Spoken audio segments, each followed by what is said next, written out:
خير يا دولة، ايه محتاج فلوس؟ قول يا عم وما تتكسفش، قول. انا لو محتاج فلوس هاخد منك انت يا رمزي، انت كلك على بعضك لو بعتك ما تجيبش تمن استيكه ولا قلم رصاص من اللي ياسمين عايزاهم. العداد فين؟ خلصوني. عداد ايه يا عم؟ انت داخل على تاكس فيه ايه؟ هتهزر؟ والله هعمل لك محضر تهرب من دفع الكهرباء. بالراحه علينا. طب يا عم تيجي تاخد لك قلمين، العداد موجود اهو، اتفضل اكشف عليه. يكشف عليه يا دولة؟ هو العداد حامل؟ بتاع 150 جنيه. 150 جنيه حضرتك ما كشفتش عليه؟ ايه واخده بالاحساس يعني؟ احساس ايه؟ انت مش شايف كوم الزباله اللي مرمي بره البازار؟ وايه علاقه الزباله بالكهرباء حضرتك؟ لو واحد كهرباء هتقول له ايه؟ هقول له يح. يح ايه؟ والنبي يا باشمهندس سكت حماده ويشيل الشوربه من على بقه. انا بقول لو كهرباء، لو حد كهرباء هتقول له ايه؟ هقول عليه ان هو انسان مستهتر يعني. مستهتر ايه يا باشمهندس؟ هو زوغ من المدرسه؟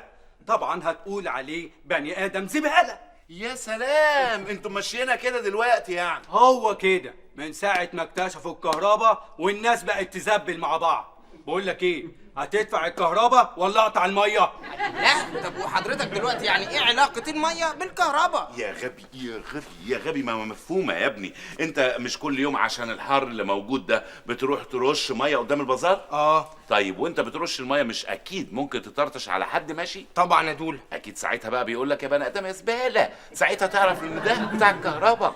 احبك انسان واعي ومثقف. حضرتك انا معيش فلوس ادفع دلوقتي، ممكن حضرتك تسيب لي الكعب يعني؟ كعب برضه؟ وانا كل ما اعدي على حد يقول لي كعب؟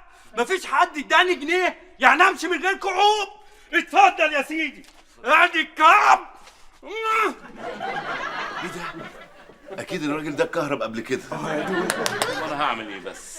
الحمد لله يا دولة، خدت الكعب يا عم وما دفعتش حاجة، بلفته. يلا ما انا كده كده الفلوس دي عليا هدفعها يعني هدفعها.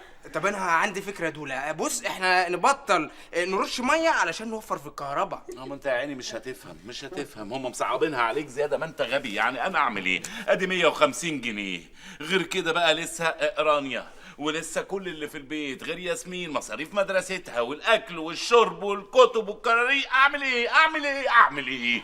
طب هتعمل ايه يا دولة؟ ما انا مش عارف، ما انا بقول لك اعمل ايه. السلام عليكم. عليكم السلام. ايه ده انت ما جبتش اللحمه معاك ليه؟ ايه اللحمه؟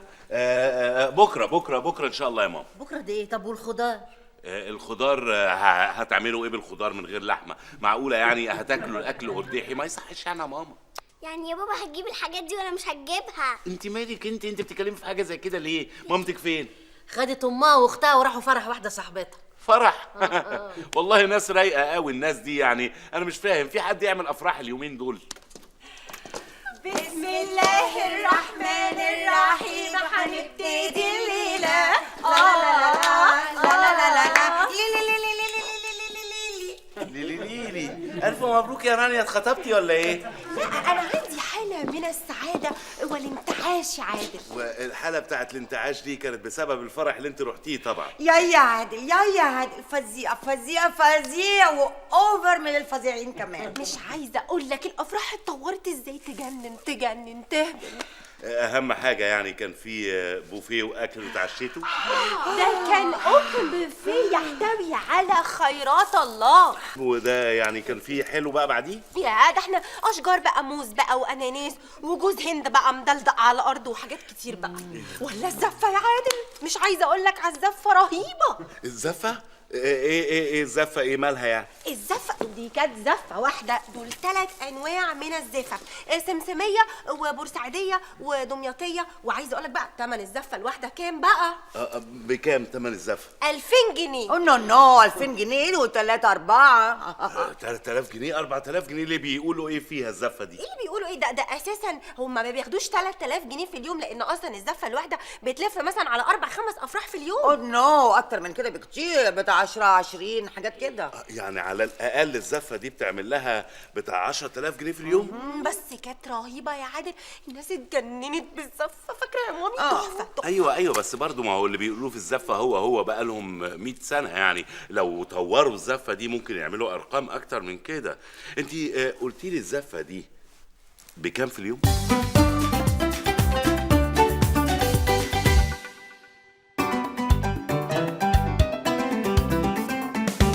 ايوه جه رص على شيشه نضيفه بلا قطيفه. دوله انا عايز افهم بقى دلوقتي، احنا قاعدين مستنظرين مين؟ وانت متضايق ليه قوي كده يعني؟ ايوه دوله احنا سايبين البازار يا عم لوحده. يا سلام، اللي يشوف كده يعني يقول الواد بيحب البازار. لعلمك بقى انا ما بطمنش على البازار الا وانت بعيد عنه. ماشي يا دوله، برضه ما قلتليش احنا مستنظرين مين؟ عارف يا رمزي، انا مستني ان هو واحد راجل بقى هايل، حته بني ادم تحفه. يالا هو ده اللي هيحل لي كل مشاكل الماديه. لو المشروع اللي في دماغي حصل هينقلني نقله تانية. ايه هتستلف منه؟ استلف منه وجايبك معايا ليه بقى؟ تضمني يعني عشان تتحبس مكاني؟ بس يلا بس يلا، انت ما تفكرش.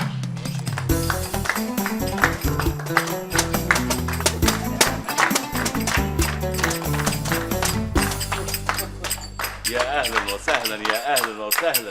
اكيد طبعا حضرتك بالدخله دي الاستاذ هشكها صح؟ احبك واحب اعرفك بتاريخي. انا لالو هشتكها كبير مصممي ومطبلي فرق الزفه، دفعه محمود رضا، علي رضا ومحمد رضا. تحب نقول كمان؟ لا كده رضا. وحضرتك انا دفعه احمد حلمي. امرني. حضرتك انا بفكر اطور الزفه. وانت تفهم في الزفه؟ ايه اللي افهم في الزفه؟ حضرتك انا خطبت مرتين واتجوزت مره، غير كده بقى حضرت كل افراح اصحابي وقرايبي يعني. خش في الموضوع. حضرتك انا بفكر اعمل دمج بالنسبه للزفه الفرعوني والزفه المصري. وايه علاقه الزفه الفرعوني بالزفه المصري؟ ازاي بقى حضرتك الزفه الفرعوني دي اساسا كانت زمان ايام الفراعنه يعني. وطبعا كانت هي نفسها زفه مصري. وبعدين الزفه الفرعوني لعلمك يعني كيلوباترا ما رضيتش تتجوز انطونيو عشان الزفه، اتخانقوا على الزفه. طب وانت ضامن ان الفراعنه دول موهوبين؟ مواعيدهم مظبوطه؟ لا عنك انت بقى المره دي يا دوله. بالنسبه للموهبه حضرتك يعني فمعروف ان الطفل الفرعوني اذكى طفل في العالم. اسم الله. لحد ما بيموت بيبتدي ذكائه يقل. انا بفكر يعني ان اللبس كله كمان في الزفه هيبقى فرعوني. بالنسبه للالات المستعمله كلها فرعوني. ودي طبعا احنا مش هنشتريها، احنا ممكن نأجرها من المتحف عشان نوفر. طب والرقاصه يا دوله؟ لا الرقاصه برضه فرعوني، لان المراه الفرعونيه اقتحمت مجالات العمل من ايام الفراعنه يعني. اسمح لي. والاغاني؟ الاغاني حضرتك معاك الشاعر عادل سعيد، هتحفك باغنيتين للزفه مكتوبين على ورق بردي هتندهش. والالحان؟ بالنسبه للالحان اعتقد انها تبقى الحان فرعوني برضه. هنلم شويه الحان معروفه نعمل لها ريميكس ننزل بيها على الافراح نكسر الدنيا. والورثه؟ الورثه بالنسبه للاستاذ حلمي بكر يعني اعتقد ان هو الفتره دي مشغول بستار ميكر يعني، فمش هيعمل لنا مشاكل ما تقلقش. يبقى كده مفيش غير مكان البروفات ومصاريف البروفات. ما تقلقش، المصاريف والمكان موجود عندي. حضرتك ما تشغلش دماغك خالص. بس واضح يعني ان الاسم على مسمى استاذ هشكة. واضح. يا جماعه فلوسكم كلها هترجع لكم على داير مليم ان شاء الله مع اول زفه هعملها. يا عادل احنا مش ضد اللي انت بتعمله، بس لازم تعرف ان في مستويات بتاعت الافراحات دي لازم تختار منها. انا فاهم قصدك يا حماتي. قصدك تقول يعني اللي بيتولد كبير بيفضل كبير واللي يتولد صغير بيفضل صغير. انا متوقعه ان في خلال فتره وجيزه جدا انت هتبدا تزف افراحنا في الخارج في دول شرق اوروبا، وهتمثل الزفه المصريه بره. ايوه طبعا ده وضع طبيعي. العالميه جايه انا مش مستعجل. وانا بالنسبه لي كل صحباتي اللي هيتجوزوا قريب هقول لهم على الزفه بتاعتك، بس بشرط ليا نسبتي. خلاص يا ست نسبتك محفوظه، بس اهم حاجه تتجوزي وانا اعملك الزفه دي مجاني من عندي. بابا انا عايزه اتجوز. تتجوزي؟ ايه اللي فكرك بحاجه زي كده؟ عشان عايزه اتزف. يا ستي تيجي عليا ازفك كل يوم وانت رايحه المدرسه، بس انسي موضوع الجواز ده مصاريف كتير. عادل اياك والحرام، الافراح راقصات وخمور. لا يا ماما مش كل الافراح يا ماما. وبعدين حتى لو في حاجه زي كده انا مالي، ما انا طول عمري مثلا ببيع تماثيل. شفتيني مره عبدت اصنام؟ لا يا عادل انت راجل محترم طول عمرك. ازاي راحت علينا دي يا عادل؟ انت ازاي هتوفق ما بين البازار والزفه؟ مسألة بسيطة خالص مش محتاجة ده كله. البازار بالنهار والزفة بالليل. جم يلا خش جوه يا جماعة بتوع الزفة جم. يلا خش كله على القوة يلا يا مشرفات.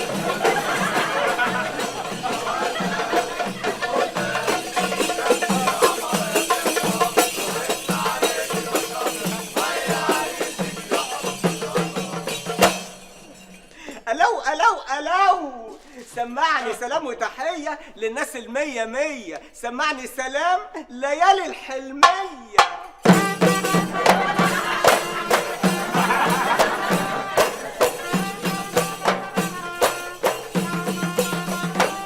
حضرتك سلام ليالي الحلميه ايه؟ مع احترامنا طبعا للاستاذ اسماعيل عبد الحافظ، بس حضرتك احنا زفه فرعوني، يعني ممكن مثلا نسمع سلام الصوت والضوء، نسمع سلام كفاح شعب طيبه، نسمع سلام طرد الهصوص من مصر كده يعني. نسمع سلام يا صاحبي. بص انت يا صاحبي ولا عايز اعرفك غور من وشي يالا.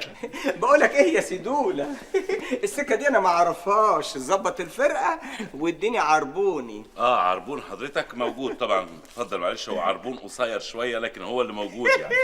هو ده عربونك؟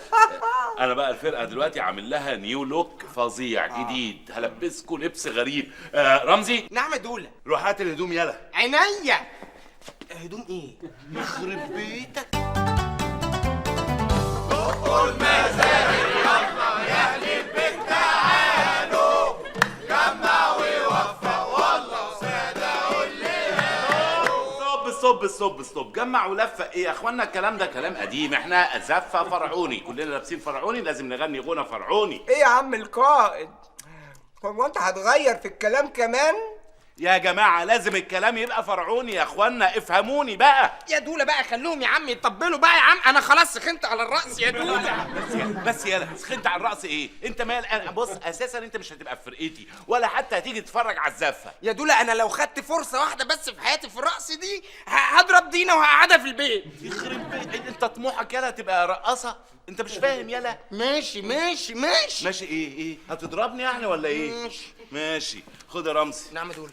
خد وزع الورق ده على الفرقه كلها، احفظوا الكلام ده يا اخوانا وهتغنوه معايا دلوقتي. حاضر يا دوله يا كبير. ها اللي هشوفه بيبص في ورقه غيره هسحب منه طبلته.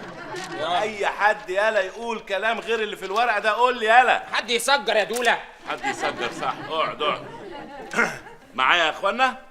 1 2 1 2 1 2 1 2 الصلاة على الزين الصلاة على الزين الصلاة على الزين الصلاة على الزين. مينا اهو واحد القطرين واحد القطرين تيتي راع تيتي راع تيتي راع تيتي راع. الحب الهجر يا الحب الهجر يا دوله حلاوتك مش معقوله. حلاوتك مش معقوله.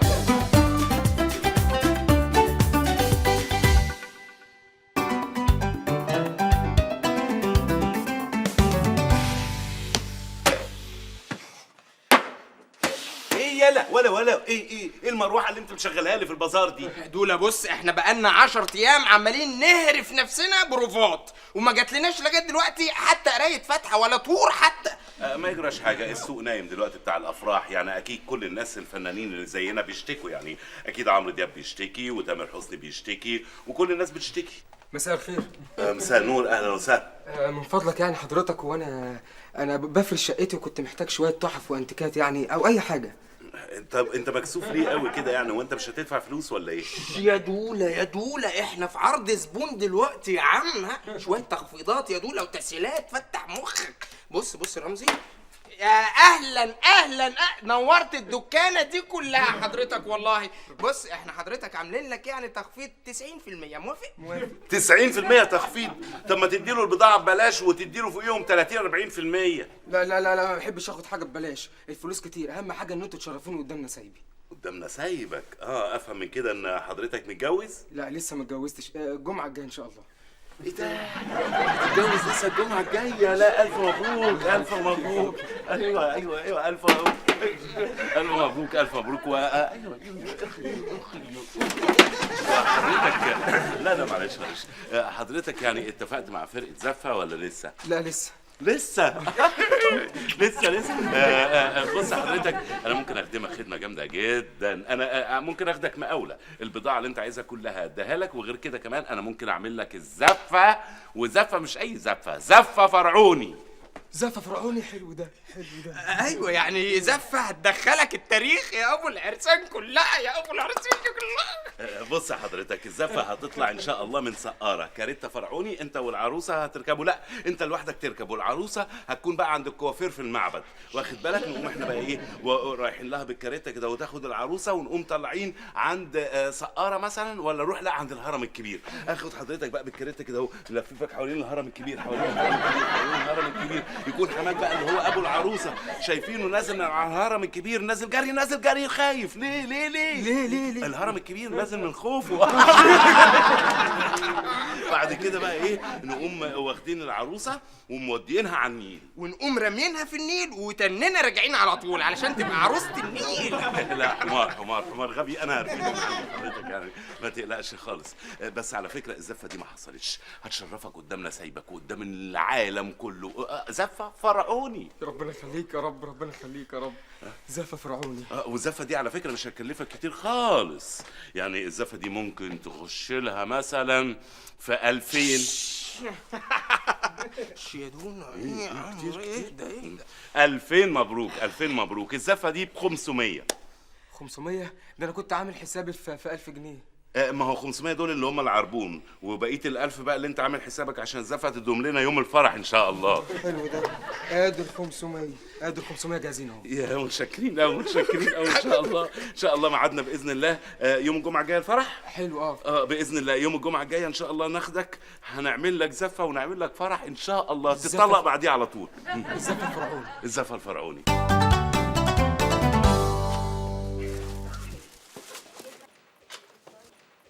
السلام عليكم. وعليكم السلام. ماما. نعم. اهو الخضار والفاكهه جبتهم، اعملوا لنا اي حاجه بقى ناكلها. جبت الفلوس يا عادل؟ جبت جزء من الفلوس، اي حاجه انتوا عايزينها تحت امركم. ربنا يكرمك يا حبيبي. بقول لك ايه، اي عروسه تزفتوها بقول لي على اسمها. يعني يا بابا يعني هتجيب لي مريالتين السنه دي؟ هجيب لك يا حبيبتي المريالتين، وهجيب لك كمان كشكول من ابو سلم. عادل اخيرا استثمرت موهبتك لاسعادنا جميعا. ابي عادل، انا عندي واحده صاحبتي بتموت في الرقص، اجيبها لك تشوفها تنفع ولا لا؟ اهم حاجه ملامحها فرعونيه. هي اصلا من المنصوره. من المنصوره؟ لا اكيد ملامحها مش هتبقى فرعونيه. بقول لك ايه يا عادل، العروسه دي يعني عايز اعرف كده، هي من عيله كويسه ولا عيلتها كومبلونش؟ لا كومبلونش ايه، لعلمك بقى العروسه دي من عيله كبيره جدا، عيله المرتعلي، ودي من اصل فلبيني. كده انت طمنتني عشان انت عارف الفنان كرامه. عادل انا عندي طلب يعني يكاد يكون يعني صعب تحقيقه، او يكاد يكون مستحيل تحقيقه اصلا، بس هو طلب يلح عليا اني اطلبه منك. حبيبتي اطلبي كل اللي انت عايزاه.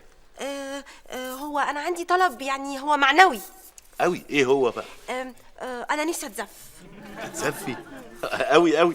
انت ممكن لو لبست بيجامه من البيجامات اللي عندك دي ونزلت الشارع، العيال الصغيره كلهم هيزفوك. لا يا عادل انا عايزه اتزف زفه فرعوني مش زفه عيالي. زفه فرعوني؟ بص يا رانيا هيبقى صعب اوعدك بحاجه زي كده، عشان الناس ما يقولوش يعني ان انا استغليت المهنه الجديده اللي انا شغالها وبزف مراتي. انا مش عايز احراج، مش عايز احراج. بعد اذنك يا رانيا انسي موضوع الزفه ده خالص.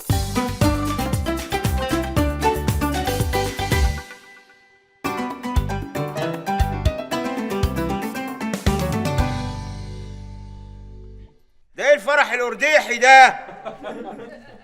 هي فين الزفه دي يا سي خالد؟ بنتي انا تتجوز من غير زفه؟ يا حماتي هم جايين، انا دافع 500 جنيه عشان الفرح دوت، وبعدين في زفه فرعوني يا حماتي، زفه فرعوني هتعجبك قوي. انا حايس عنك يا اخواتي عشان الليله دي تعدي على خير. يلا خش بالدي جي. لا دي جي ايه؟ الزفه الفرعوني وصلت والاول مره في مصر. نزل لي بقى العريس والعروسه عشان الشمس تتعامد على وش العريس فيولع.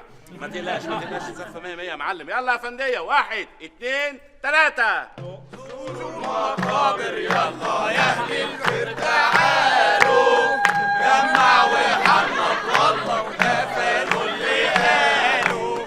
زوروا المقابر يلا يا اهل الخير تعالوا، جمع وحنط والله وقفلوا اللي قالوا.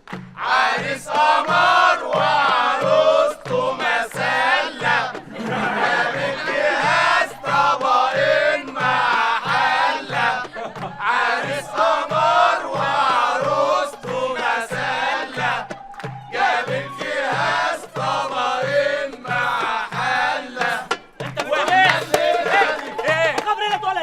ايوه حضرتك فرعوني، لازم حضرتك تشجع مصر يا فندم. كنا عملناها في المتحف احسن. متحف ايه؟ ما المتحف مش فاضي حضرتك، سيبنا لو سمحت يكمل شغله. زوروا المقابر يلا تعالوا جمعوا الأمصر والله وتابعوا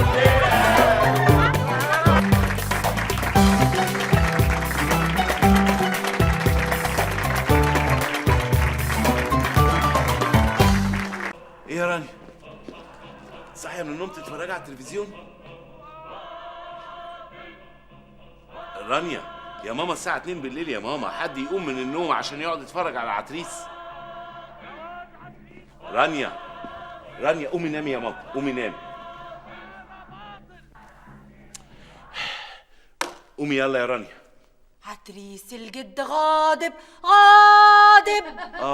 طبعا شفت انا الفيلم ده 100 مرة قبل كده، بس مش الساعة 2 بالليل يا ماما. يلا قومي خش على اوضتك. ابعد عني يا عتريس، اهل البلد كلهم مستنيينا بره. طبعا مستنيينا بالمشاعل، وهنجيبهم بكره الصبح ان شاء الله يولعوا في البيت كله. يلا يا حبيبتي يلا. ابعد عني ما تلمسنيش. ايه يا رانيا في ايه الجنان ده؟ يلا يا ماما على اوضتك. يا اهل البلد يا اهل البلد ابعدوا عتريس عني يا اهل البلد. ايه مالك يا بنتي؟ في ايه يا حبيبتي؟ عتريس حوشوا عتريس عني. ايه يا عادل في ايه اللي حصل؟ ايه؟ انا مش عارف. قاعده بتتفرج على التلفزيون، بتتفرج على فيلم عتريس، ومره واحده يظهر بقى عفريت شاديه يلبسها ولا حاجه. اوه ماي جودنس يظهر الحالة رجعت لها تاني. حالة ايه يا حماتي؟ هو في ايه بالظبط؟ انا مش فاهم حاجه. هنتجم منك يا عتريس، هنتجم لاهل البلد كلهم، هفتح الهويس واخرجكم. لو سمحتوا بليز يا جماعه سيبوني معاها 10 دقايق بس. تعالي يا فؤاده، تعالي نخش جودتنا. تعالي يا فؤاده. باطل باطل. لا حول ولا قوه الا بالله. البت وامها. ده ايه الحزبيس اللي احنا فيه ده يا عادل؟ هي ماما مالها يا بابا؟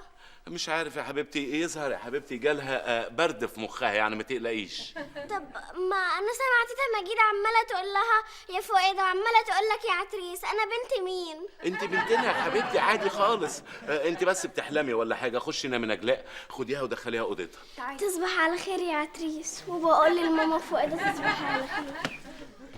لا حول ولا قوة إلا بالله. أنا قلت من الأول إن الجوازة دي معيوبة. يا ما قلنا لك اتجوز كوثر بنت خالتك كوثر.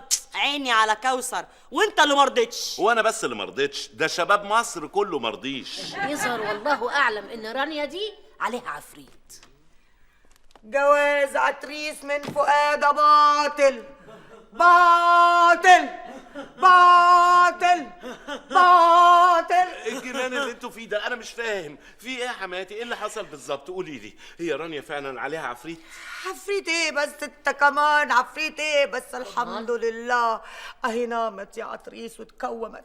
يعني هي ما عليهاش عفريت يعني؟ طب لو مثلا عليها ديون، عليها اقساط، عليها اي حاجه، انا جوزها برضو ممكن ادفع لها يعني مهما كان، هي ام بنتي. بصراحة بقى يا عادل أنا كنت مخبية عليك. من وهي صغيرة كانت بتجيلها حالات كده تتقمص شخصيات وتتأثر بيهم وتخش جواهم وتبقى هي دي الشخصية. يا نهار اسود، زي شادية في فيلم عفريت مراتي يعني؟ دي عايز دكتور نفساني يا ابني يظبط لها اريا لدماغها، احسن تلقط على فيلم المرأة والساطور ويطلع عليك يا عادل. لا لا لا لا لا نجيب لها دكتور نفساني فعلا. لا دكتور نفساني ايه؟ دي محتاجة دكتور من معهد السينما. اما دام بتتقمص افلام نجيب لها دكتور عزت ابو عوف. دكتور عزت ابو عوف ايه؟ يجي هو واخته يقرفونا؟ نو، احنا هنعالجها زي ما صلاح ذو الفقار عالج شادية في فيلم عفريت مراتي. يا نهار تمثيل. دولة يا دولة يا دولة، ايه القرايه اللي حطت عليك فجأة النهارده دي؟ ايه ده؟ حطت عليا فجأة؟ يا ابني انا طول عمري بقرا. طول عمرك بقرا؟ لا يا دولة ما تقولش على نفسك كده يا عم. طول عمري بقرا الجرائد يعني. بتقرا الجرائد يا عم. جرايد ايه يا عم؟ دي صفحة التلفزيون يا دولة. طب وهي دي مش في الجرايد يعني؟ وبعدين انا بشوف ايه الفيلم اللي هيتعرض النهارده في السهرة، بس المشكلة بقى ان في 100 فيلم في 100 محطة. طب ما ده حلو يا دولة عشان تختار براحتك. مش مهم انا اختار، المهم هي هتختار ايه. هي مين يا دولة؟ بص يا رمزي، انا هضطر اشرح لك. ما تخافش هضطر اشرح لك يعني، برغم ان انا واثق انك انت مش هتفهم، بس انا ما قداميش غير ان انا اشرح لك يعني. طب بص يا دوله، انت تشرح كاني يعني بني ادم عادي يعني، وانا هحسسك ان انا البني ادم العادي ده. ماشي. بص يا رمزي، رانيا جالها مرض التقمص. طبعا مش فاهم يعني ايه تقمص. لا يا دوله فاهم يا عم. التقمص زون يعني اللي هي لما تيجي تتفرج على فيلم فتعجب بدور البطله فتقوم تتقمصه. ايه ده؟ ايه الحلاوه دي؟ إيه يخرب بيتك، ايه الذكاوه اللي جات لك فجاه كده؟ ده انت وفرت عليا 4 سنين شرح يالا. اللهم صل على النبي يا دوله. وساعتها بقى دوله ممكن تتقمص دور رقاصه. يا نهار ابيض، فعلا؟ وابقى انا جوز الرقاصه؟ لا يا دوله، هتبقى الطبال يا دوله. زي الراقصه والطبال والعلمك. ايه ده؟ ايه ده؟ ايه ده؟ ده الفيلم ده معروض النهارده في التلفزيون، ازاي بقى اخليها ما تتفرجش عليه؟ حط لها منوم في التلفزيون يا دوله، او بص مش عايزه تتفرج على اي حاجه بعد كده اكسر التلفزيون ده خالص. بس يالا انا قلت الذكاوه اللي بتجيلك دي بتيجي وبتجري على طول. طب اقول لك يا دوله، بص يا عم، خليها تتفرج على اي فيلم من افلام الاستاذ يوسف شاهين يمكن تاخد جايزه. يا ابني هتتقمص فيلم انا مش فاهمه ازاي يا ابني. طب وريني يا دوله انا بقى. بص بقى، ايوه خلاص يا دوله لقيتها، سهر الليالي. لا لا لا لا لا، سهر الليالي ايه؟ هفضل سهران طول الليل وعندي شغل الصبح، ما ينفعش الفيلم ده. لا لا لا. بس يا دوله اهو فيلم بين القصرين ده 100. الا صحيح يا دوله، هو ايه اللي بيبقى بين القصرين دول؟ بين القصرين ما دام قصر كده وقصر كده بيبقى بينهم شارع. غبي غبي غبي. طب هو انه الفيلم ده انا مش فاكره. بين القصرين يالا اللي هو بتاع سي السيد يالا. يا دوله، يعني دلوقتي رانيا هتتقمص دور سي السيد؟ هتتقمص دور امينه مرات سي السيد. وانا بقى هتقمص دور سي السيد اللي هو جوز امينه.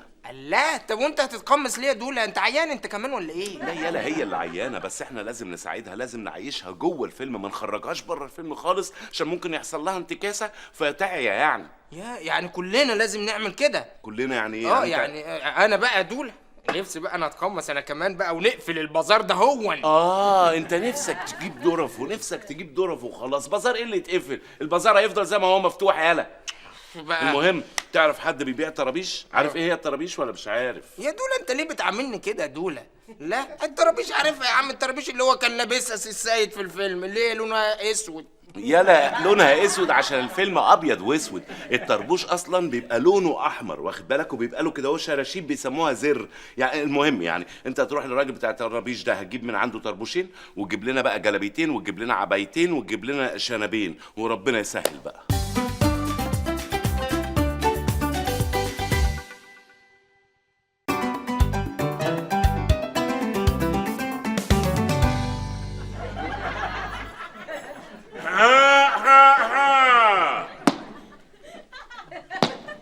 صباح الخير يا ولاد. صباح الخير يا بابا.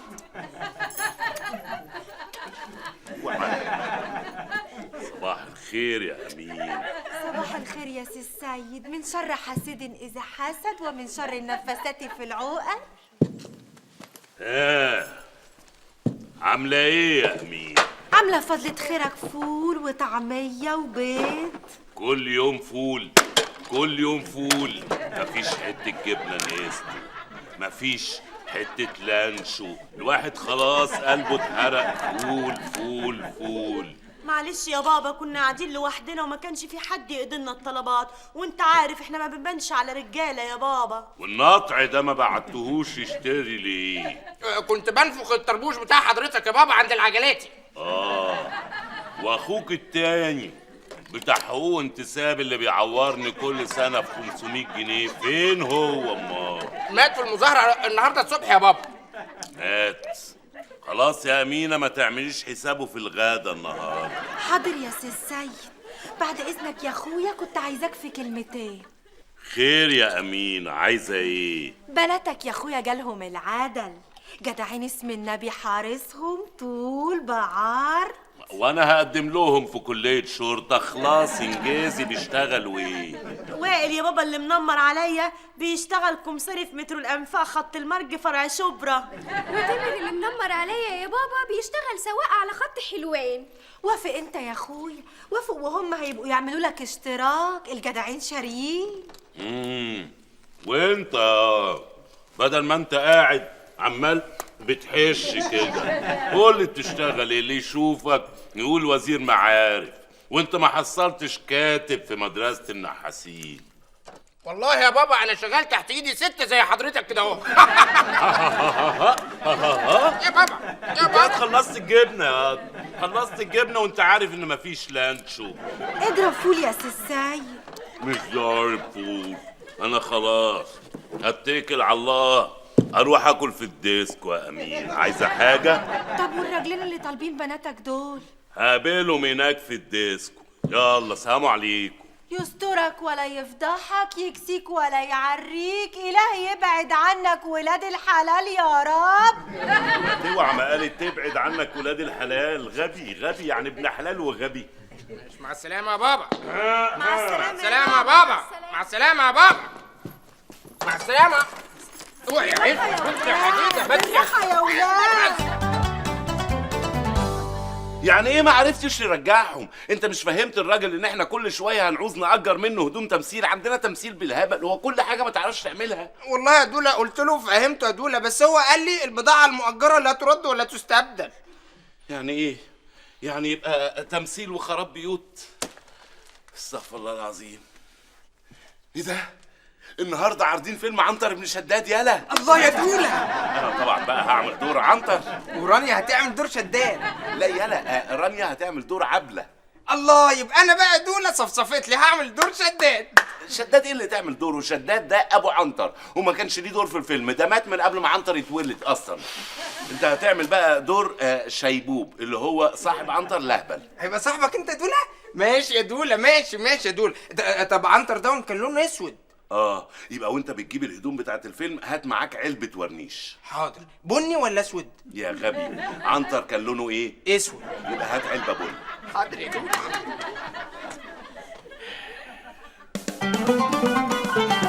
عيد النصر يا رجال، عيد الفطر يا رجال، عيد العمال يا رجال.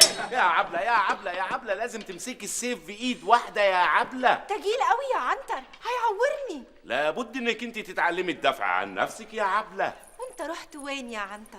أنا دمي فداك يا عبلة، ولكن إن غزوني ماذا أنا بفاعل؟ ستصبح ساعتها مفعول به.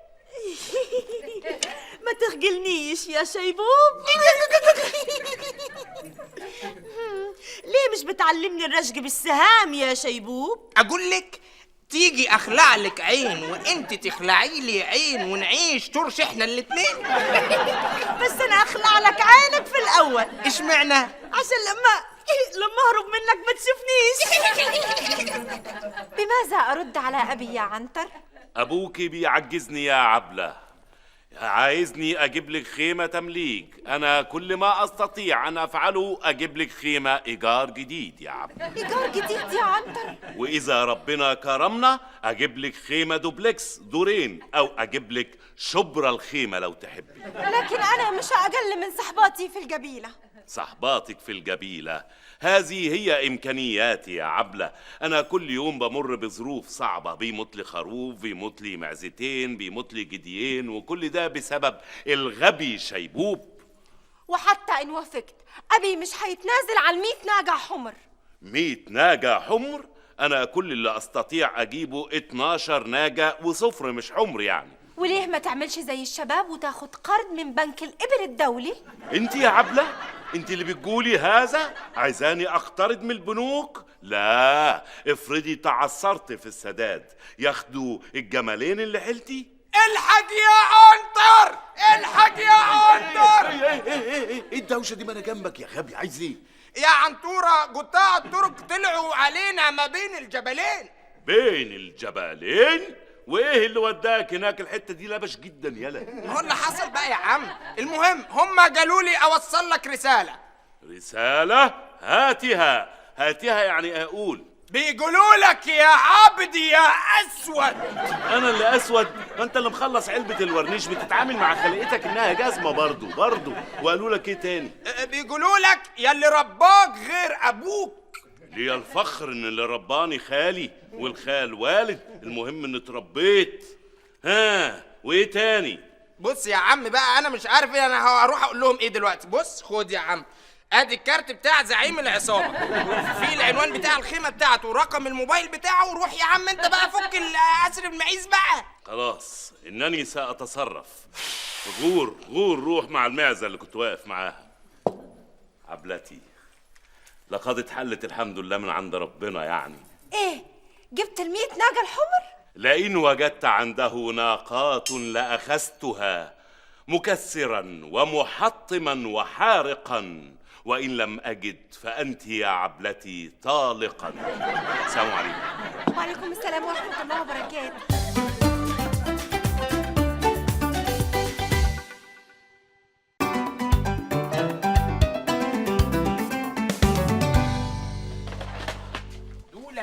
يا دولة عملت ايه يا رمزي؟ جبت الهدوم المطلوبة؟ جبت كل حاجة يا دولة. هو يا رب رانيا تفضل عيانة على طول.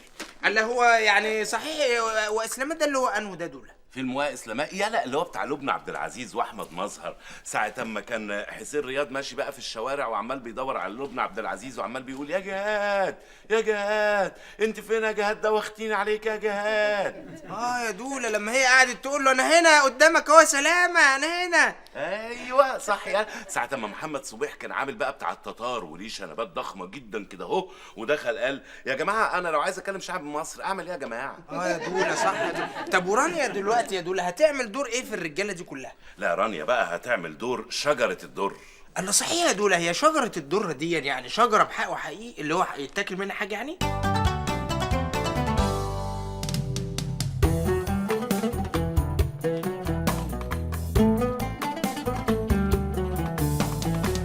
السلام عليكم. وعليكم السلام ورحمه الله وبركاته. كيف حالك يا مولاتي؟ زي الفل. ايه عيبك؟ لسه طمعان في الملك؟ الملك لله وحده يا مولاتي، وبعدين انا عايز استتك، والست في النهايه ملهاش غير بيتها وجوزها. افهم من كده ان انت ضد عمل المرأة؟ بالعكس يا مولاتي، عمل المرأة على راسي وعلى خستي من فوق، لكن بحدود. كل شيء عندي بحدود. يعني المرأة حضرتك عايزة تشتغلي ملكة أهلا وسهلا، لكن الساعة 2 الظهر حضرتك تكوني في بيتك، يعني في وسط أهلك وفي وسط عيالك وتخدمي بيتك وجوزك وعيالك. عز الدين أيمن هو نفسه بكر الدين أقطاعي، بس يقلع القناع. أنا مستعد أقلع القميص. في شرط علشان تبقى جنبي على العرش. يا ترى ماذا هو الشرط دون؟ عايز أعمل دقيقة من موبايلك؟ يا سلام فروم ماي ايز. ايه ده؟ لقد تقلبت، حد قلبني. يبدو اني نسيت الموبايل بيشحن في الدرج بتاع الحصان. غبي غبي. التردد مرض الجنس البشري. عموما الكلام ده سابق لأوانه، أنا لازم أسأل عنك قبل ما نتجوز. من غير ما تسألي عني، أنا مستعد أقولك على كل حاجة. أنا متجوز واحدة، يعني لو اتجوزتك هتجوزك عليها، بس مش إشكال، ومخلف منها عيل اسمه منصور لهبل. ولا منصور يهبل ولا منصور يهبل. ابويا انت فين يا ابويا؟ يخرب بيتك، يعني اهبل واعمى كمان؟ ليه يا رب خلتني اخلف عيل اهبل واعمى؟ معقوله؟ ابويا اخلص عايز ايه؟ انا انت هتقضيها هتعيش لي بدور بطه؟ ما تخلص. ابويا كلت الحصان بتاعي يا ابويا، كلت الحصان في بطنها. ابويا افتح لي بطنها وهات لي الحصان بتاعي يا ابويا. انا اسف يا مولاتي، للاسف هو ده نتيجه جواز القرايب. عموما يا مولاتي بعد اذن حضرتك انا هضطر اسفا افتح بطنك واشقها عشان اطلع الحصان بتاع الواد منصور لهبل ابني ده. يلا. لا طبعا شجرة الدر ما ماتتش كده، شجرة الدر ماتت بالأباقيب. عموما عايزه تموتي بالاباقيب موجوده، عايزه تموتي بالسم موجوده، عايزه تموتي بالرصاص موجود، السيف اساسي. اختاري حاجه، المهم نخلص منك يا رانيا. رانيا مين؟ انا مين؟ انا فين يا جماعه؟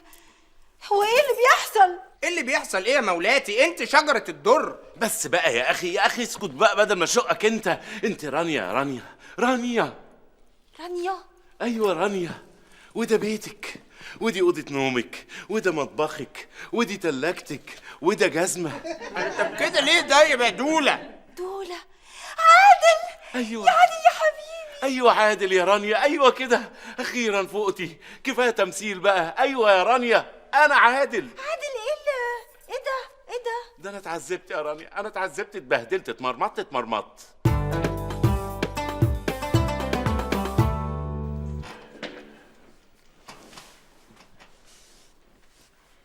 سوري يا عنتر.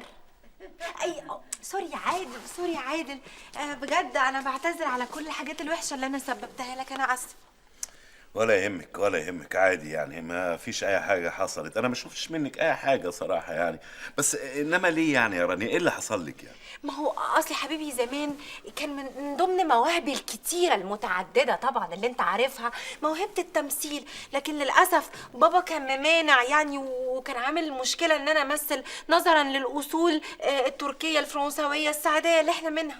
تركيا فرنسويه سعاده، ده كويس قوي ان انت طلعت بالعيب بتاع التمثيل ده. بس الحمد لله الحمد لله. مش عايزه اقول لك يا عادل، ياما اسابيع وليالي وشهور شهدت دموعي المبلله على خدودي بسبب قمع ابويا واصراره على ان انا ما امثلش يلا انا اسفه يا عادل. الحمد لله الحمد لله. ولا يهمك يا حبيبتي، الحمد لله على السلامه يا رانيا، تصبحي على خير. الحمد لله الحمد لله الحمد لله. عادل تفتكر حد من البيت حس بحاجه؟ حس؟ لا خالص، كلنا ما حسناش بحاجه الحمد لله، لا امك ولا امي ولا اختي ولا اختك ولا ياسمين حست بحاجه وقالت مالها ماما ولا اي حاجه من دي. الحمد لله. الحمد لله. تصبحي على خير يا راني. الحمد لله يا عادل، طمنتني. الحمد لله يا رب. الحمد لله الحمد لله الحمد لله.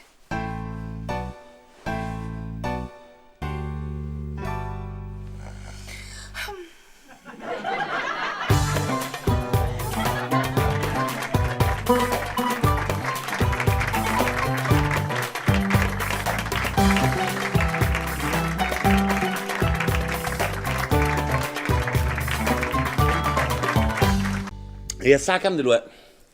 10 مساء، والست المصونة والجوهرة المكنونة مراتك لسه ما شرفتش. يمكن هتبات بره يا ماما. تبات بره؟ ايه الكلام الفارغ ده؟ انا ما عنديش حريم يتاخروا بعد الساعه 2 بالليل. جدع شاطر راجل. بصوا بقى، كل واحد يحط لساناته في بقه. البنت بتاعتي واخده اذن مني. واخده اذن منك؟ على اساس ايه يعني؟ انها رايحه الجامعه، رايحه تشتري كتاب، وانا دوري ايه؟ الدور الجاي ان شاء الله. صوت على البيت. بس ما حدش يتكلم، انا هتصرف. الحياة بقى لونها بمبي، وانا جنبك وانت جنبي. جنبك ايه يا هانم؟ كنت فين لغايه دلوقتي؟ كنت عند الكوافير. عند الكوافير؟ ايه الكوافير اللي بيشتغل فتره مسائيه ده؟ قصدك ايه يا عادل؟ قصدي انك انت بتكذبي يا رانيا. بصراحة كنت بكذب، بس كذبة بيضة. مش كان بامبي من شويه؟ هو لا ابيض ولا بامبي. سناء شوفي لي لون كذبها ايه؟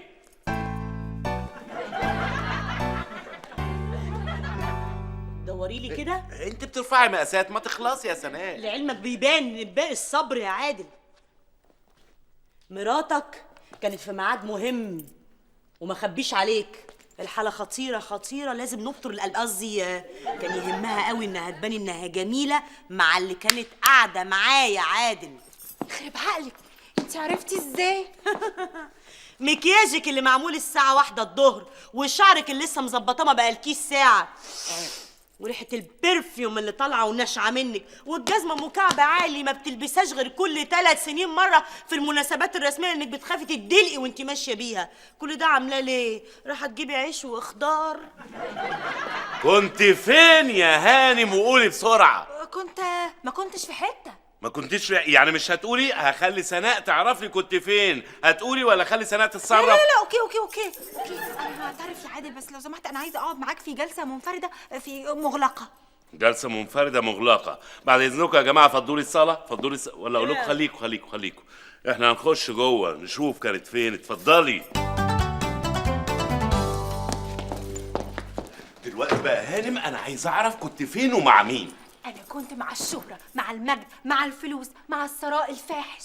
الثراء الفاحش؟ كنت مع مصباح علاء الدين يعني، ولا كنت مع علاء الدين نفسه؟ لا، كنت رايحه اقدم في محطه اسمها تاتا تي في، محطه فضائيه. تاتا تي في دي غير تاتا خط العتبه؟ لا، هي محطه لسه باديه، فهم مسمينها كده اسم تجاوزي يعني. محطه صغيره. وانت رايحه تعملي ايه في مع المحطه الصغيره؟ رايحه ترضعيها؟ لا، كانوا طالبين مذيعات فروحت اقدم. رحتي يعني تقدمي كمذيعه ولا كضيفه؟ لا طبعا كمذيعه. يا سلام، واي واحده معديه في الشارع كده يطلع في دماغها تبقى مذيعه، تقدم تبقى مذيعه. يا سلام. على فكرة بقى يا عادل، أنا طول عمري متحدثة رسمية ومتحدثة جيدة جدا، ولعلمك بقى أنا كنت بقود الإذاعة المدرسية وكنت عنصر نشط فيها. عنصر نشط في الاذاعه؟ يعني كنت ايه يعني؟ كنت اليورانيوم بتاع الاذاعه؟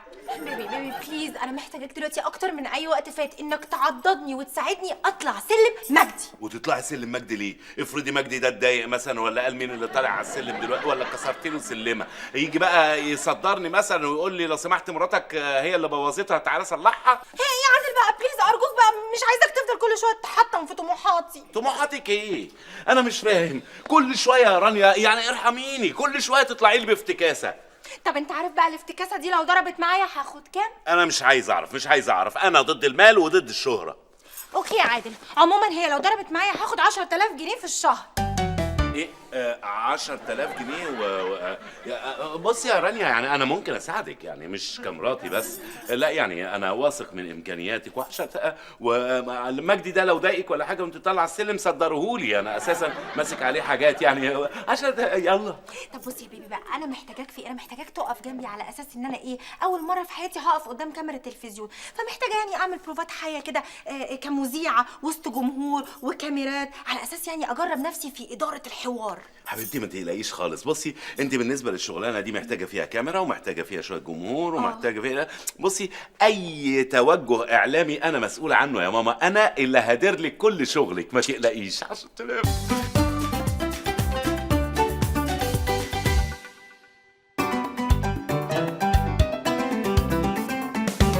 صورة عائلية، صورة للذكرى، صورة عائلية. يا عم حمضها، انسى بقى انك انت فوتوغرافيا، ركز في الفيديو. راني خليك واقفه هنا على ما اشوف اي زبون مثلا تتكلمي معاه ولا حاجه. اوكي. مساء الخير. ايه حضرتك يعني ممكن تصور معانا؟ تصور معاك بمناسبه ايه؟ صاحبي، قريبي، اخويا اللي اتحبس؟ الف سلامه، ان شاء الله يخرج بالسلامه باذن الله. انت فاكرها صورة هتحطها في تابلو الميكروباص بتاعك يا اسطى؟ ميكروباص؟ جيت على الوجيعه، وهم حجزوه عشان عليه مخالفات. طيب ما دي حاجه كويسه قوي. حضرتك احنا ممكن نعرض المشكله بتاعتك عندنا في البرنامج. بجد؟ بجد. عارف اللي واقفه هناك دي الاستاذه المذيعه الاستاذه رانيا، وانا الاستاذ حمضها مدير عام الكاميرا دي وبشتغل معاها. اهو اتعرفت بالناس كلها. يلا خش يا رانيا، خش يا رانيا.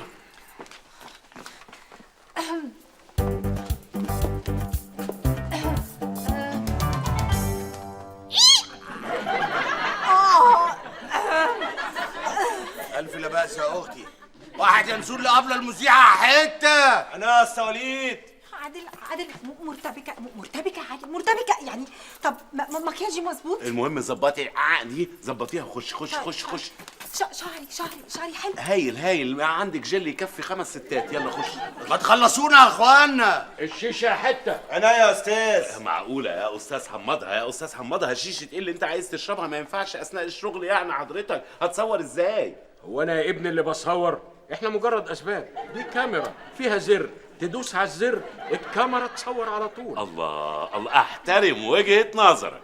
طب دولة ما تخلي الكاميرا دي بقى تستضيفني. تستضيفك كايه يعني؟ كإنسان. انت انسان؟ هنكذب من الاول كده ومن اول حلقة نكذب على المشاهدين؟ يا اخوانا خلصونا. حاضر خش يا رانيا، خش يا رانيا. حاضر. أعزائي المشاهدين، عزيزي المشاهد اللذيذ الفظيع، هنقدم لكم النهاردة أولى حلقات برنامجكم الممتع قاع المجتمع.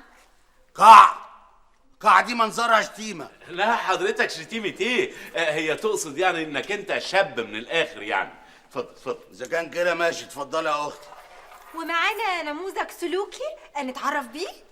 بسم الله الرحمن الرحيم. وليد استبن اول فيصل. احب اصلح الملحوظه اللي قالتها الاخت المذيعه، انا مش سروجي، انا سائق ميكروباص. وبابي الاستاذ استبن هل كان بيشتغل فردة كاوتش؟ فردة كاوتش؟ ايه العفشه اللي جايه تدبدب فوق دماغنا دي؟ لا مفيش حاجة حضرتك، دي يعني اصل هي مذيعة كوميدي يعني، واعتبرها زي اختك يا سيدي، عادي جدا. مش ممكن اختك تقول لك مثلا تكلمك اي كلام فارغ، يعني انت تقول لها اعملي لي شاي يا اختي مثلا، فهي تقول لك هو انت اجتع ما تعمله لنفسك. مش بيحصل؟ بيحصل الصراحة. خلاص اعتبرها زي اختك يعني، ما حصلش حاجة. الشيشة يا ابني. حاضر يا استاذ. معقولة؟ يا استاذ حمادها ما ينفعش، معقوله هتضرب شيشه دلوقتي؟ مع حضرتك الدخان هيطلع على الكاميرا يغطي على وش رانيا يعني. اهلا اهلا، والله كويس انك جيت، انت ابن حلال. يا ريت تدوس لي بقى على زر الكاميرا عشان تبدا تشتغل. ما كانتش بتصور من الصبح؟ لا والله لحد دلوقتي لسه. حاضر ادوس لك. ادوس انا. تدوس ايه؟ انت عمرك دوست على زراير؟ ماشي خلاص. يلا يلا خش. لو سمحت كلمنا عن مأساتك يا أستاذ استبن.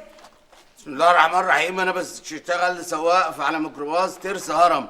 في يوم من ذوات الايام الاسبوع اللي فات قبض على العربيه. بناشد السيد مساعد مدير الشرطه بتاع منعم رياضي انه يفك حصر العربيه عشان عليها 500 جنيه. ايه ده بس مش ممكن، ده 500 جنيه قليل جدا، ده انتوا بتكسبوا اكتر من كده بكتير. ده اذا كانت الاجره لوحدها ب 40 قرش وكمان ما بترجعوش البريزه الباقي. ما معيش فكه يا اختي. يا سلام، هات لي باين، هات كبريت، ما انا عايزه حقي. مش عاجبك انزلي. ابعت باقي 5 يا اسطى. على اول الكوبري يا اسطى والله. انتوا جايين تقلبوني هنا بقى. ما حدش ليه حاجه عندي. يا استاذ وليد اهدى حضرتك. يعني هو البرنامج بتاعنا ده بيتكلم عن الواقع، يعني زي ما ناقشنا السلبيات بتاع سواقين الميكروباص، بعد الفاصل ان شاء الله هنناقش السلبيات بتوع الركاب اللي بيركبوا الميكروباص. اذا كان كده ماشي، بس انا عاوز اتكلم عن مشكله الكنبه الورانيه. براحتك، اتفضلي. مبدئيا كده الكنبه الورانيه 3. بسم الله الرحمن الرحيم. الكنبه الورانيه 4. ما تعاندش وما ترخمش، الكنبه الورانيه 3 والا هنقعد متزنوقين. زنوقين؟ طب ما تيجي تسوقي مكاني. يا استاذ يا اسطى معلش يا رانيا النفر الزياده ده انا ادفعه انا يا ستي. يا عادل انت كده بتعلمهم الجشع. جشع؟ لا كده بقى اللقاء ده خلص بقى. حضرتك هي ما تقصدش، هي تقصد يعني ان هي زي اختك. يعني انت مش ممكن تتخانق مع اختك طول الوقت، بتتخانق معاها وتقول لك يا منيل وبتاع. مش ده اللي بيحصل بصراحه. بيحصل. خلاص بقى يا اسطى، عديها. هات شايل اللص عشان يعديها يا ابني. انا يا استاذ. خش يلا يا راني.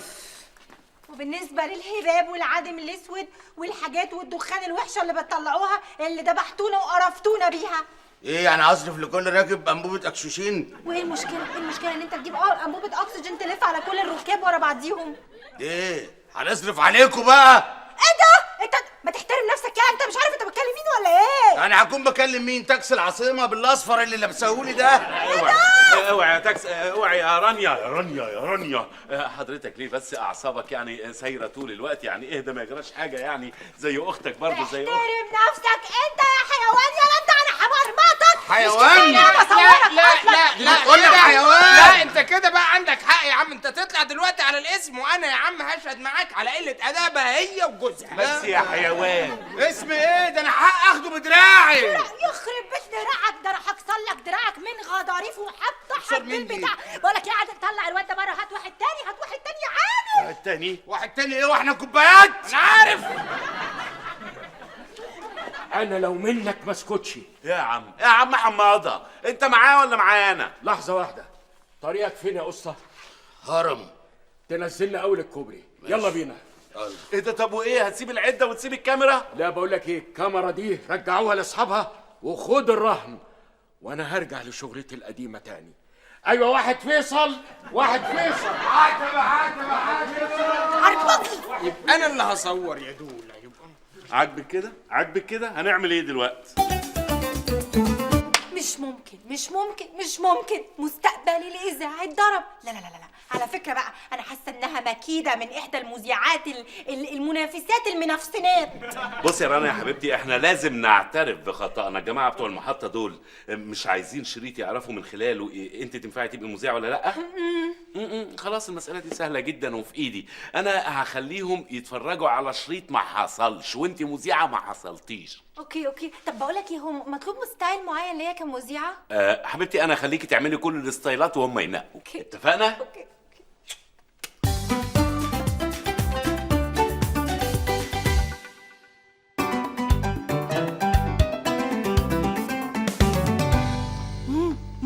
فتحي ميك اب مظبوط، شعري اوكي طب خلاص اوكي يلا 1. أعزائي المشاهدين، من أحد طوابير العيش أبو 5 صاغ الطويلة جدا توقفنا لنسأل الواقفون في الطابور المنتظرون في شغف تعالوا معايا بالكاميرا. حضرتك بقالك قد ايه واقفه في طابور العيش؟ بقالي 3 ايام وسايبه البيت يضرب يقلب. طب ليه حضرتك ما بتحاوليش تشتري عيش من ابو نص جنيه، وده يخليكي تهتمي ببيتك اكتر بدل ما انتي متدهوله ومتهببه كده؟ احنا بناكل 20 رغيف في اليوم، في نص جنيه يبقى 10 جنيه، في 30 يبقى 300، وجوزي بياخد 300 جنيه في الشهر. هناكل خضار ولحمه منين؟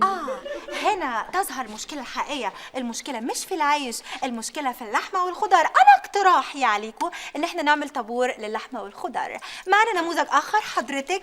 لا نو جامي، انا مش معقول ابدا اكل رغيف العيش ده بلدي يوم خالص. انا بشتري العيش ده علشان انا ااكله للفراخ اللي بربيها في المنوخ.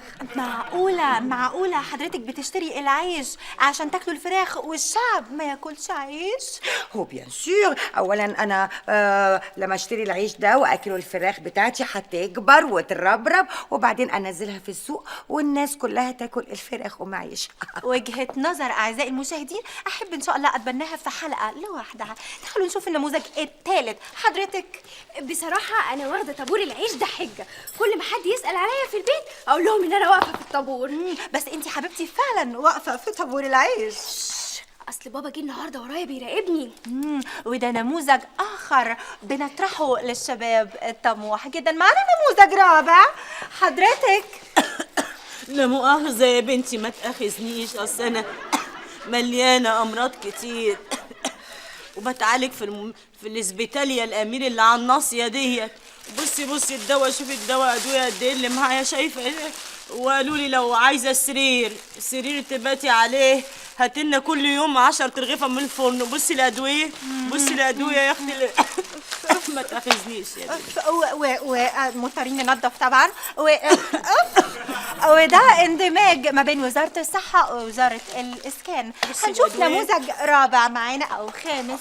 انتي فين؟ وانتي يا بنوتة يا أمورة يا حلوة اللي موقفك في طابور العيش؟ مش انتي اللي قلتي لي اقف هنا يا ماما؟ ايه ياسمين؟ في ايه ياسمين؟ أستاذ رفعت هنشيل ده في المونتاج. اوكي اوكي 1 والتقينا دلوقتي هنروح للفرانين المسؤولين عن العيش ابو سام. الحلوة دي يا متعجن في الفجرية وديك جدا كوكو يا استعطية. سوري. والتقينا دلوقتي مع العمال النشطين جدا. حضرتك نتعرف بحضرتك؟ انا لست عطيه. وحضرتك انت؟ وانا اديك كوكو. عايزين نعرف منكم يا جماعه، ليه العيش قليل؟ ليه العيش ما بيكفيش الشعب؟ بصي، هو حضرتك يعني كل فرن عندنا ليه حصه، يعني احنا النهارده خدنا الحصه بتاعتنا. ايه ده؟ انا ما خدتش الحصه. انت جاي الساعه كام الحصه؟ الساعه 7 الصبح. يا ما قلتليش ليه؟ هقول لك بعدين. بقول لك انت هو انا مش عايزه ملوعه. انتوا هنا علشان هتقولوا لي انا عايزه النهارده في البرنامج بتاعي احل مشكله من مشاكل الشعب كله. ايه ده؟ الست دي ده هتخلينا كده اهو يعني نقول كل حاجه ولا ايه؟ يعني من غير ما نقصد. يعني ايه الست جامده دي؟ ايه ده؟ ايه المذيعه الجامده جدا؟ ما تقفرش جامده جدا. عايزه اقول لك ان البرنامج بتاعي ما يرحمش. حضرتك يعني انا هقول لك بمنتهى الصراحه، يعني هي الحكومه ما قصرتش. الحكومه ادتنا دقيق يغطي المنطقه اللي احنا دي فيها كلها يعني، وبعدين يعني احنا بناخد صراحه نص الدقيق ده، وبعدين احنا بنبيع نص الدقيق ده يعني، وبعدين حضرتك ده الرغيف ابو 5 ساغ، ده الرغيف اللي هو ابو 5 جنيه. بص حضرتك ده قد ايه، وبص حضرتك ده قد ايه. فاحنا بنبيع نص الدقيق في الخباثه من ورا الحكومه. فبس يعني لا الصراحه بقى تتقال، احنا بنبيع 3/4 الدقيق في الخباثه يعني، والربع بس اللي بنوزعه وبنعمل بيه العيش ده اهو. يلا لازم تقول كل حاجه بصراحه. طب يا جماعه من غير خناق، تفتكروا ايه الحل معانا؟ يعني احنا بنطلب من الحكومه يعني ان شاء الله وربنا يكرم باذن الله، يعني ان الحكومه ما دام عارفه ان احنا كده بنسرقها يعني، فهي الحكومه تزود الدقيق عشان احنا نسرق براحتنا والشعب ياكل بردك يعني. أعزائي المشاهدين، بكده نكون حلينا مشكلة رغيف العيش في الحلقة دي. أشوفكم في الحلقة الجاية. والحلوة دي قامت تعجن في الفجرية جدا كوكو يا استعطية. يلا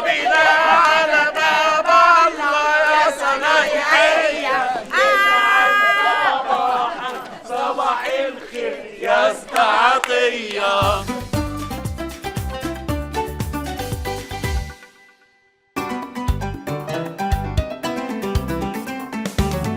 فتحي جاهز؟ طب بص باين لي دي اوكي؟ لا بص يا فتحي خش زوم اوت عليها خش عليها يا فتحي بقى. طب اوكي خلاص يلا 1 من أحد شوارع القاهرة العامرة بسكانها السائرين طول النهار رايحين جايين خانقنا كده، التقينا بأحد المواطنات حبينا نروش عليها. تعالوا معايا.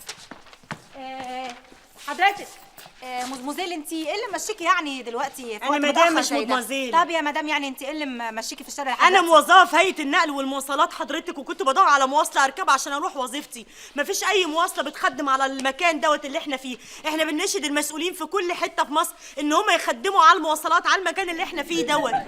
خلاص يا امي خلاص، هنقابل حد تاني في الشارع. مين معاك حضرتك؟ نعم. ايه اللي مشيكي دلوقتي في الشوارع؟ رحت اشتري طلبات لجوزي وعايزه اروح، مش عارفه لا في تاكسي ولا اتوبيس ولا حاجه. اوف ايه ده؟ اف زهقوني. تعالي يا ماما، تعالي ماما، انت ايه اللي ماشيكي في الشارع لحد دلوقتي؟ انا كنت مزوغه من الجامعه مع تامر صاحبي، وبعد كده اتخانقت معاه، قام الواطي منزلني من العربيه وقال لي روحي لوحدك. شايفين الناس، مش ممكن مش حبيبتي انت ايه اللي ماشيكي دلوقتي؟ انا مش معقول، انا واقفه تحت شجره بقالي ساعه وشمس حامياتوس خالص ومستنيه الميكروباص ما جاش لحد دلوقتي. طيب يا امو تعالي يا شاطره، تعالي يا حبيبتي، تعالي قولي لي يا شاطره يا اموره، انت ايه اللي ماشيكي في الشارع لحد دلوقتي؟ مش انت يا ماما اللي قلتي لي روحي جاي روحي كده يعني؟ يا ياسمين حرام عليكي، كل مره بقى تبوظي لنا يوه اوعي. معلش يا استاذ رفعت انا اسفه، هنشيل ده في المونتاج. طب هنكمل خش عليا. أعزائي المشاهدين، احنا شفنا دلوقتي ان المشكلة الرئيسية للشعب هي المواصلات. يا ترى ايه الحل؟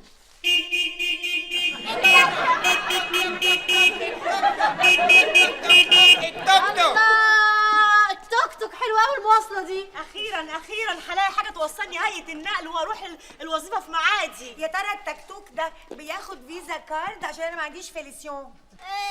ماما انا عايزه اركب التوك توك. قصدي يا ماما حضرتك يعني كقائد مركبه توكتوكيه يعني شعورك ايه يعني؟ عدم المؤاخذه يعني، ما هي احنا المركبه الكركوتكيه اللي حضرتك بتقول عليها دي يعني انا مش عاملها مثلا عشان انا يعني غاوي يعني، لا، ولا عشان انا مثلا مش لاقي شغل ولا حاجه، لا، انا عامل ده خدمه للشعب اللي مش لاقي مواصله توصله، والحمد لله والسلام عليكم ورحمه الله وبركاته. توك توك توك توك توك التوك توك. معلش يعني حضرتك يعني بتمشوا من غير رخصه ومن غير نمره، وده يعتبر مخالفه من الاخر يعني. رخصة ايه حضرتك اذا كنت انا مخالف ذات نفسي يعني؟ وبعدين ما هي عدم المؤاخذه يعني الحكومه سابتنا نخالف وسابتنا نمشي، وبعدين هل الحكومه يعني عدم المؤاخذه وفرت مواصلات والناس سابوا المواصلات وجم يركبوا التوك توك توك توك توك توك توك التوك توك؟ كده يا جماعه هنبقى حاطين ايدينا على لب القضيه. تفتكروا بقى ايه الحل؟ خايفه عادي؟ لا بجد خايفه يعني. يا حبيبتي ما تخافيش، انا مؤمن بموهبتنا، واحنا الحمد لله بعتنا الشريط للمحطه بتاعت تاتا تي في، اكيد يعني هيعجبهم لان مبذول فيه مجهود جامد جدا، ما تقلقيش خالص. عادل رانيا جالكوا جواب من تاتا تي في. وطبعا انا فتحته وقريته كالعاده. طبعا جماعه مبروك عليكم، خدوا قروا الجواب واستمخوا واستمتعوا، والليله ليلتكم، ويا رب دايما انا جلابه الخير ليكم. شكرا يا سناء، شكرا، ربنا يخليك يا سناء. ايه الهبل ده؟ ايه يا عادل لازمته الكلام ده؟ ما تقرا يا حبيبي. حبيبتي ده اللي مكتوب في الجواب. طب كمل. ايه العبط ده؟ ايه يا عادل بقى الالفاظ بتاعتي؟ يا عادل لو سمحت حافظ على مشاعري. هو انا بقول حاجه من عندي؟ ده اللي كاتبينه. ايه الهبل ده؟ ايه العبط ده؟ ايه الرخامه والرزاله اللي انتوا فيها دي؟ انت ما تنفعيش تبقي مذيعه، انت اراجوز في سيرك، لو هوبت في شارع ماسبيرو اللي فيه التلفزيون هنديكي بالجزمه. بس لا لعلمك بقى ده جواب تهديد من منى الشاذلي. طبعا خايفه اخد مكانها. مكانها ايه بس؟ مكانها ايه يا رانيا؟ وانت اصلا تعرفي هي مكانها فين؟ طب والحل دلوقتي يعني الحل؟ ما تقلقيش، انا مؤمن بموهبتك، انا اللي اخرجت البرنامج وشايف ان البرنامج ده هيكسر الدنيا. حتى لو تاتا تي في مش عايزين البرنامج هنروح لمحطه منافسه، في محطه فسح تي في ممكن نديهم البرنامج، اكيد هيعرضوه، وما دام اسمها فسح يبقى اكيد عندهم اماكن للبرامج دي. خلاص؟ ماشي.